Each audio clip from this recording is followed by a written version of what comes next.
Welcome back to Regular Guys Outdoors. I'm Chris. It's time for that annual trip out to Missouri to Bart's place. This year I'm going out a little bit later because I'm going to do the last few days of the bow season with my crossbow and then go into the gun season. I've never gun season hunted in Missouri in that area before around Bart's place, so we're going to try that out. Jeff is going to meet me there. When I left home, I could not go the exact way I wanted to go because the roads were closed due to a whole bunch of snow. Now when I get into Missouri, it's quite the contrast because there's actually still leaves on the trees. As I pull into Bart's place, Jeff is already there and he's standing by his camper. It's the inaugural run for his new camper. He's going to try it out and see how it works for him.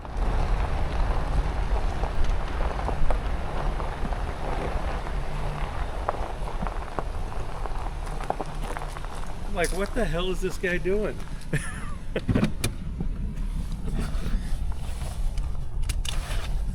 That's bigger than I thought. I'm going to get a tour of the slide-in camper because I'm always thinking and looking out for what's the next vehicle after Blaze. Blaze is getting up there in the mileage and she's getting up there in the years. So eventually she's going to have to be replaced. Now a camper would definitely be a step up, especially on when you're coming in and you're wet or raining and you're stuck in the vehicle. It sure would be nice to be in a camper and have a little bit of room. Having the ability to go number 2 when it's raining and not have to go outside would also be quite the bonus. This is kind of cool though.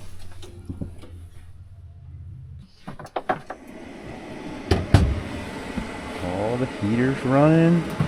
Give it a minute. Dude, we don't want to lose that coat. It's a nice coat too. Where'd you get it? Yeah. I was ill prepared last year, so Jeff gave me his jacket. Oh, that is mine. Yeah. I was going to be like, I look like my old coat.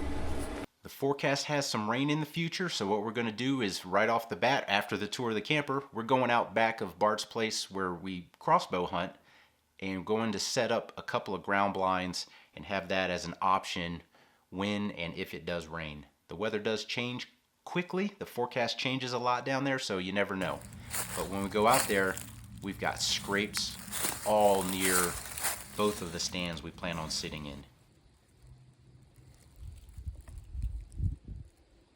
Then we went over to Bart's place where we're going to gun hunt initially before moving to the public. And we got good tracks, good sign. We put a ladder stand back in the commission that had kind of been grown into a bit, but it's still secure up there. We got a scrape right there. And a trail right there. Right to the scrape. Jeff saw this fence crossing. It's actually a fence go under spot.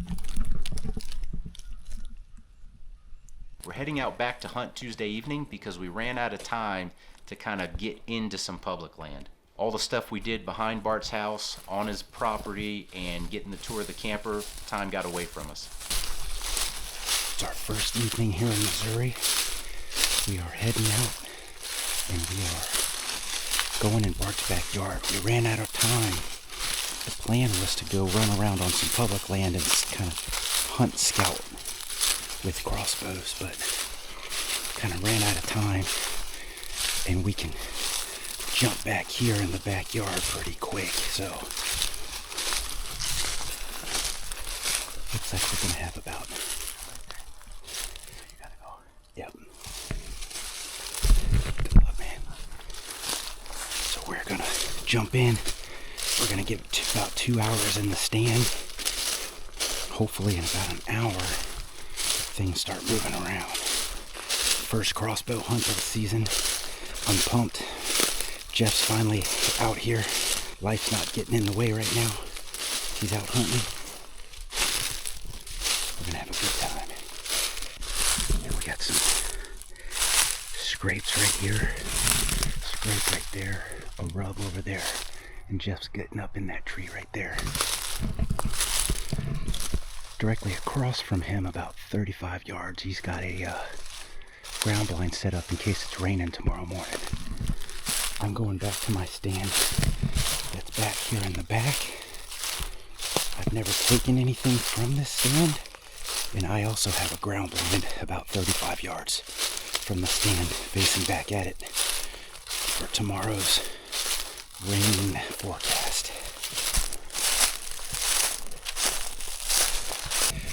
My strategy when it's this loud in the woods is just simply go as quiet as you can, but try to go fast so you can just get in there, sit down, and be quiet. So we're at our tree. We're at our stand. My ground blind's over there. We got a scrape right here. Right here. Right there. And I don't remember this one. This morning. Right there. I don't remember that one at all. Scrape it. 26 yards is right there. So we got a lot of scrapes right in here. There's a rub line a little bit to my left. Goes kind of south to north, north to south. That tree right there next to that rub is, that little cedar is rubbed up real good. Before too long, I see my first deer. It's a little buck. We called this one the small tall one.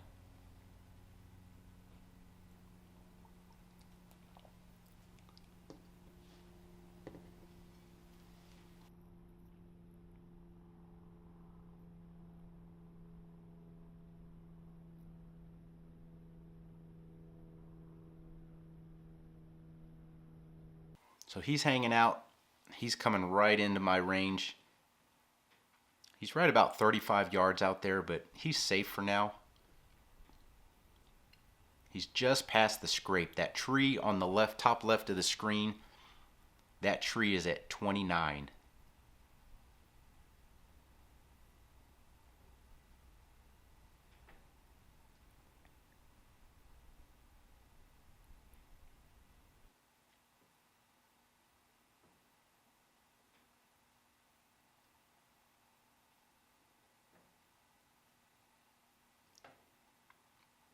So we got to watch this guy for a good long time, and I'm sorry if I'm boring you with it, but it's fun to watch deer when you're in the stand. It sure beats seeing nothing but squirrels, I'll tell you that much.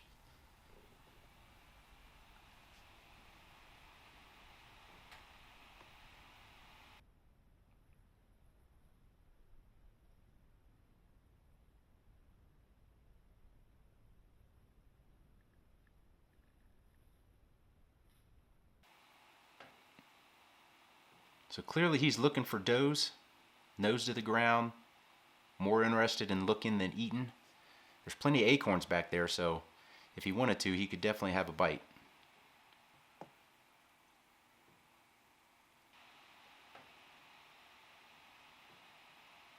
That buck just went down that way, and now I see a second deer. I heard him do a little grunt. There might be a doe back there. The next morning, Wednesday, Jeff and I were back up in our respective stands, and you can see my ground blind out there. And eventually, I see a little buck come in. And when I first saw him, I thought he was a unicorn. And I said, I'm going to have to shoot this guy if he's a unicorn. But then I saw his little 3 or 4 points on his right-hand side. But that left-hand beam, it is bent completely over, and it's in front of his eyes. We'll slow it down here in a second. You can see it real good. That was all I saw at first because his right-hand side's pretty small. And if that's all he had, it would have been a done deal because he's right behind me.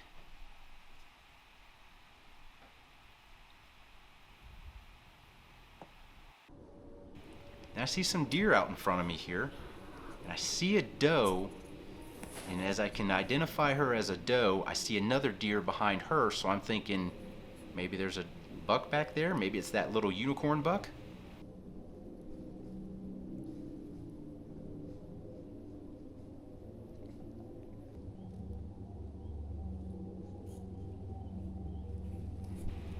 then eventually they just came right up under me. And I mean to tell you what, this one here feeding is probably closer to the tree I'm in than I am above it. I'm probably higher than she is far away from my tree, if that makes sense. Pythagorean theorem and triangles and angles and stuff. The other doe seemed to be a little more cautious, a little more wary of my ground blind. She did not walk right past it, she kind of looped around. That's probably a product of it having only put that ground blind out the day before.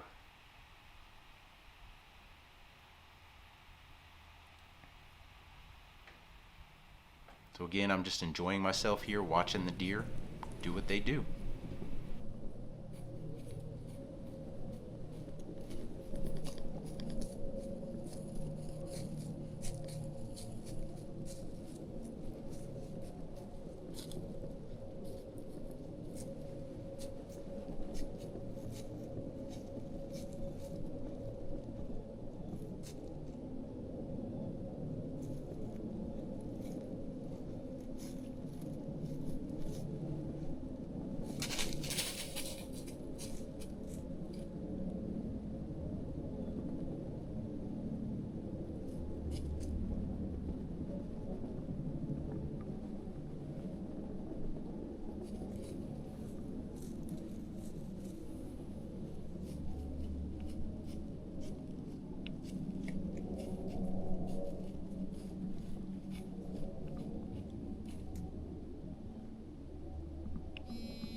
We go back in for a while, and then Wednesday night, another buck appears. This guy I called the 4 and club. He's got 4 points on his left side and kind of a club on his right. I think he's got 2 points on the right, but it's kind of goofy. So we'll get a good look at it here. He's got a little brow tine and just a club on his right hand side. Now if his right hand side looked kind of like his left, it would be a lot more tempting. I've been known to shoot a small 8-point. I ain't afraid to shoot a small 8-point, that's for sure. But currently my meat situation in the freezer at home is good with that elk and pronghorn in it, so I'm not in a rush to fill my tag.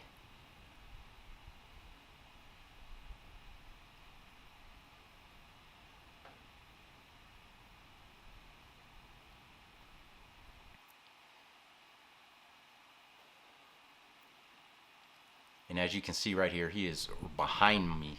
You can see the tree I'm sitting on. He's right behind me. That would have only been about a 15 to 20 yard shot back there. Then a little later, we even had a doe come in right behind me again, and I took the time to get a little selfie with her.